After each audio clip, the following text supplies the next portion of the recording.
Hi friends. ഇന്ന് നമ്മൾ നോക്കാൻ പോകുന്ന ടോപ്പിക്ക്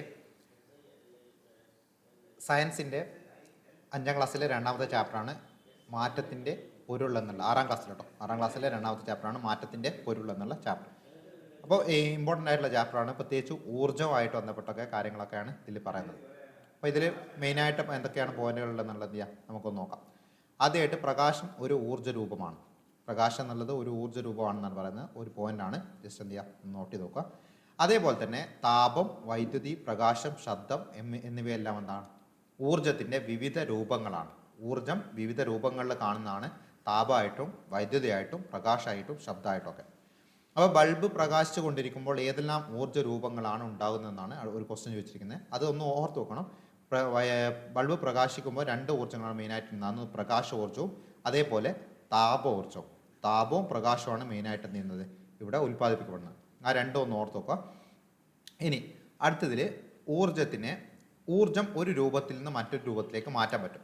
അതായത് ഊർജത്തിനെ വേറെ രൂപത്തിലേക്ക് മാറ്റാൻ പറ്റാവുന്നത് കൊണ്ടാണ് നമുക്ക് എന്ത് ചെയ്യാൻ പറ്റുന്നത്, നമുക്ക് പല കാര്യങ്ങൾക്കും ഉപയോഗിക്കാൻ പറ്റുന്നത്.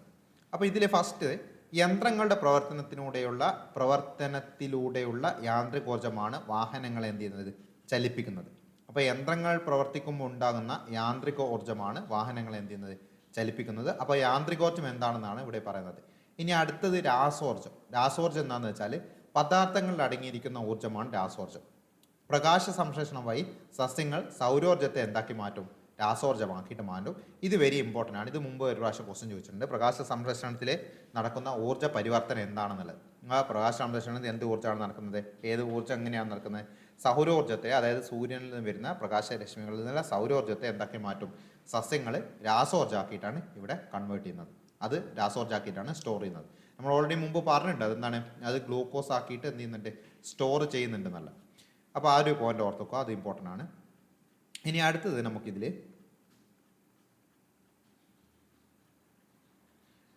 ഐസ് താപോർജ്ജം സ്വീകരിച്ചിട്ട് ദ്രാവകാവസ്ഥയുള്ള ജലമായിട്ടാണ് മാറുന്നത്. ഐസ്, അപ്പോൾ ഐസ് നമുക്കറിയാം എന്താണ്, അത് താപോർജ്ജം, അതായത് കുറച്ച് ചൂടായി കഴിയുമ്പോൾ അത് എന്ത് ചെയ്യും, ദ്രാവകമായിട്ട് മാറും. അപ്പോൾ ജലമായിട്ട് മാറും. ദ്രാവക രൂപമാണ് ഏത്, ജലം.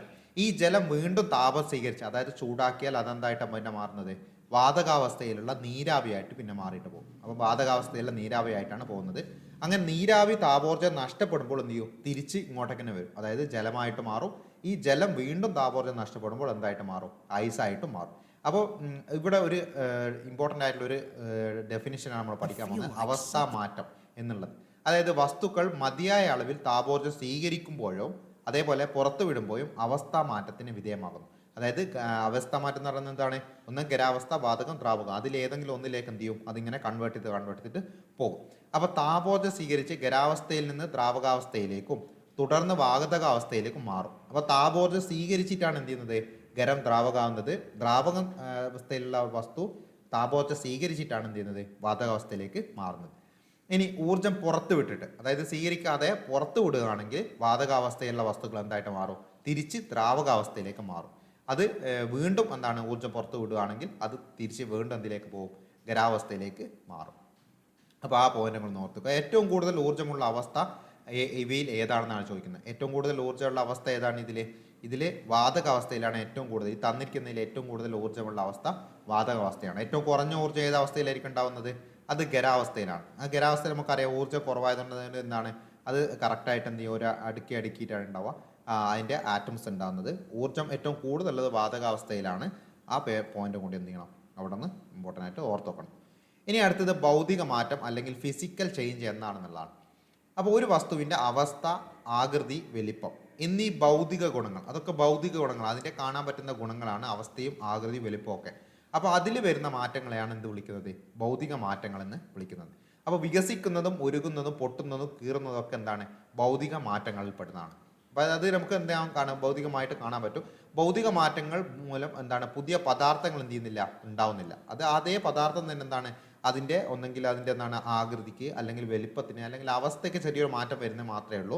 പക്ഷെ പുതിയ പദാർത്ഥങ്ങൾ എന്ത് ചെയ്യുന്നില്ല, ഇവിടെ ഉണ്ടാവുന്നില്ല. ഇനി അതുപോലെ തന്നെയുള്ള വേറൊന്നാണ് രാസമാറ്റം അല്ലെങ്കിൽ കെമിക്കൽ ചേഞ്ച് എന്നുള്ളത്. അപ്പോൾ പദാർത്ഥങ്ങൾ ഊർജ്ജം സ്വീകരിക്കുകയോ പുറത്തു വിടുകയോ ചെയ്തിട്ട് പുതിയ പദാർത്ഥങ്ങളായിട്ട് മാറുന്ന പ്രവർത്തനങ്ങളാണ് എന്ത്, രാസമാറ്റങ്ങൾ എന്ന് വിളിക്കുന്നത്. അപ്പോൾ രാസമാറ്റം സംഭവിച്ചാൽ അത് സ്ഥിരമാണ്. ഇപ്പോൾ ഒരു എക്സാമ്പിൾ പറയുകയാണെങ്കിൽ ഇപ്പോൾ ഒരു മരക്കഷ്ണം നിങ്ങളൊരു മരം എടുത്ത് കത്തിച്ച് കഴിഞ്ഞാൽ എന്താവും, അത് കരിയായിട്ട് മാറും. ആ കരിയായിട്ട് മാറിക്കഴിഞ്ഞ് കഴിഞ്ഞാൽ പിന്നെന്താണ്, ആ കരിയെ കൺവേർട്ട് ചെയ്തിട്ട് നമുക്ക് മരത്തിലേക്ക് മാറ്റാൻ പറ്റില്ല. അതൊരു രാസമാറ്റം സംഭവിച്ചു കഴിഞ്ഞതാണ്. അപ്പോൾ ഊർജ്ജം സ്വീകരിക്കുകയോ പുറത്തു വിടുകയോ ചെയ്താൽ പുതിയ പദാർത്ഥങ്ങളായിട്ട് എന്ത് ചെയ്യും, അത് മാറും. അങ്ങനെയുള്ള മാറ്റം രാസമാറ്റമാണ്. രാസമാറ്റം എന്താണ്, സ്ഥിരമായിട്ടുള്ള മാറ്റമാണ്. ഭൗതിക മാറ്റം എന്നുള്ളത് എന്താണ്, സ്ഥിരമായിട്ടുള്ള താൽക്കാലികമായിട്ടുള്ള മാറ്റമാണ്. ഭൗതിക മാറ്റം എന്നുള്ളത് നമ്മൾ ഓൾറെഡി പറഞ്ഞു, പുതിയ പദാർത്ഥങ്ങൾ എന്ത് ചെയ്യുന്നില്ല, അവിടെ ഉണ്ടാകുന്നില്ല ഭൗതിക മാറ്റത്തിൽ. അപ്പോൾ ആ 2 പോയിന്റുകൾ ഇമ്പോർട്ടൻ്റ് ആണ്, അത് ഓർത്ത് വെക്കുക.